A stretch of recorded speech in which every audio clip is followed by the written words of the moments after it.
নবী সাল্লাল্লাহু আলাইহি ওয়াসাল্লাম একদিন ঘুম থেকে উঠলেন ভয়ে পেয়ে, আতঙ্কিত হয়ে।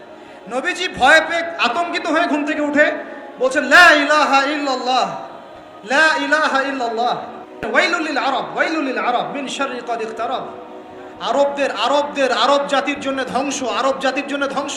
কি ভয়ঙ্কর ফিতনা ধেয়ে আসছে ওদের দিকে, কি ভয়ঙ্কর ফিতনা ধেয়ে আসছে। এবং তিনি হাতের ইশারা করে দেখালেন এইভাবে যে আজকে, নবীজি বলছেন 1400 বছর আগের কথা, 1445 বছর আগের কথা, 1445 বছর আগে নবীজি বলেছেন আজকে, ওই সময় আজকে ইয়াজুজ আর মাজুজের যে দেয়ালের কথা মনে আছে? জুলকারনাইনের সময় দেয়াল, এই দেয়াল এতটুকু পরিমাণ খুলে দেয়া হয়েছে, এতটুকু পরিমাণ খুলে দেয়া হয়েছে 1400 কত বছর আগে।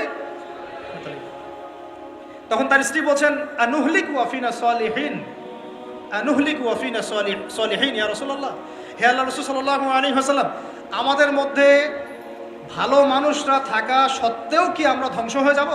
আপনি যে বলছেন ওয়াইলুল লিল আরব, আরবদের জন্য ধ্বংস। নবীজি বলছেন, নাম হ্যাঁ, নাম হ্যাঁ, ধ্বংস হয়ে যাবে। ইযা কাসুরাতিল খাবাস, যখন নগ্নতা, বেহায়াপনা, অশ্লীলতা সমাজে রন্ধ্রে রন্ধ্রে ছড়িয়ে পড়বে, তখন আলেম জালেম সব ধ্বংস হবে। এই হাদিসটা অকাট্য হাদিস বুখারী মুসলিমের, মানে এটা সহিহ, এটা বিষয়ে কোনো সন্দেহ নেই।